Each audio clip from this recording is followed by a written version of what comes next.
सुप्रभात बच्चों, आप लोगों को अर्धवार्षिक परीक्षा की सूचना प्राप्त हो गई है। अर्धवार्षिक परीक्षा की डेट शीट मैं आज आपको भेज रही हूँ।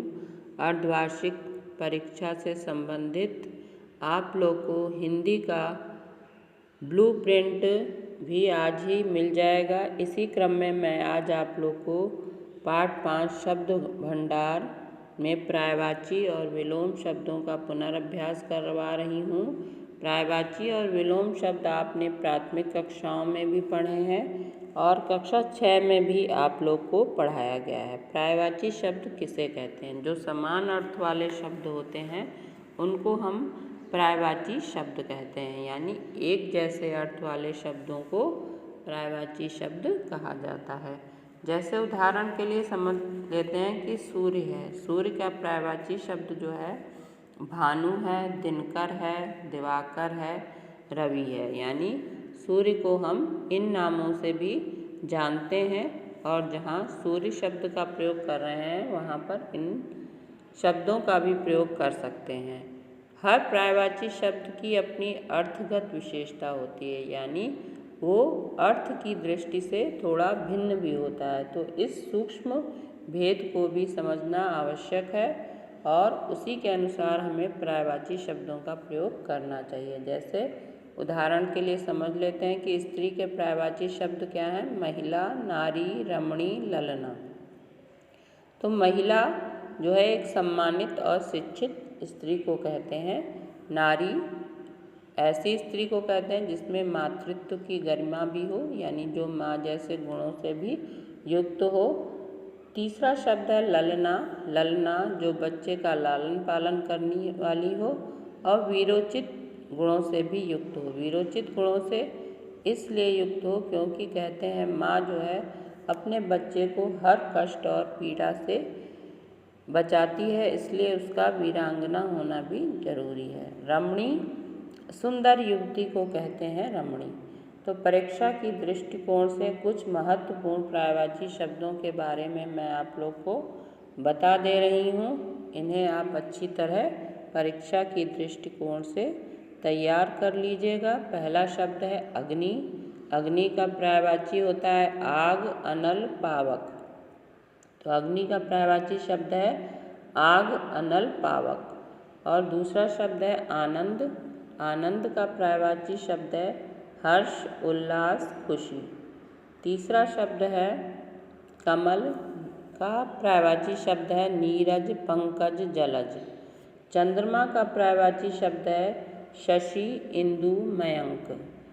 दूध का पर्यायवाची शब्द है दुग्ध, गोरस, क्षीर। शिक्षक का पर्यायवाची शब्द है अध्यापक, गुरु, आचार्य। सूर्य का पर्यायवाची शब्द है भानु, दिनकर, दिवाकर। वृक्ष का पर्यायवाची शब्द है पेड़, तरु, बिटप।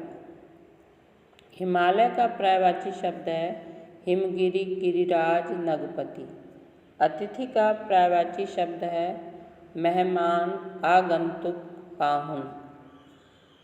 रास्ता का पर्यायवाची शब्द है पथ, मार्ग, राह। लक्ष्मी का पर्यायवाची शब्द है रमा, कमला, चंचला। तो बच्चों आगे देखिए, आभूषण। आभूषण का पर्यायवाची शब्द है अलंकार, गहना, जेवर। और उसके बाद है संसार शब्द। संसार शब्द का पर्यायवाची शब्द है जगत, विश्व, दुनिया। एक बार पुनः इन शब्दों के पर्यायवाची शब्दों को समझ लेते हैं। अग्नि का पर्यायवाची शब्द है आग, अनल, पावक। आनंद का पर्यायवाची शब्द है हर्ष, उल्लास, खुशी। कमल। कमल शब्द का पर्यायवाची शब्द है नीरज, पंकज, जलज। दूध का पर्यायवाची शब्द है दुग्ध, गोरस, क्षीर। शिक्षक का पर्यायवाची शब्द है अध्यापक, गुरु, आचार्य।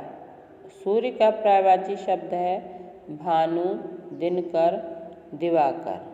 वृक्ष का पर्यायवाची शब्द है पेड़, तरु, विटप। हिमालय का पर्यायवाची शब्द है हिमगिरी, गिरिराज, नगपति। अतिथि का पर्यायवाची शब्द है मेहमान, आगंतुक, पाहुन। रास्ता का पर्यायवाची शब्द है पथ, मार्ग, राह। लक्ष्मी का पर्यायवाची शब्द है रमा, कमला, चंचला। आभूषण का पर्यायवाची शब्द है अलंकार, गहना, जेवर। संसार का पर्यायवाची शब्द है जगत, विश्व, दुनिया। तो बच्चों, देखा आपने, ये महत्वपूर्ण पर्यायवाची शब्द हैं कुछ। इन्हें आप अच्छी तरह से याद कर लीजिएगा परीक्षा के दृष्टिकोण से। और परीक्षा से संबंधित जो ब्लूप्रिंट है वो भी मैं आपको भेजूंगी कि परीक्षा में किस तरह से प्रश्न आएंगे और उनके कितने कितने अंक हैं। अब आगे हम विलोम शब्दों को समझ लेते हैं।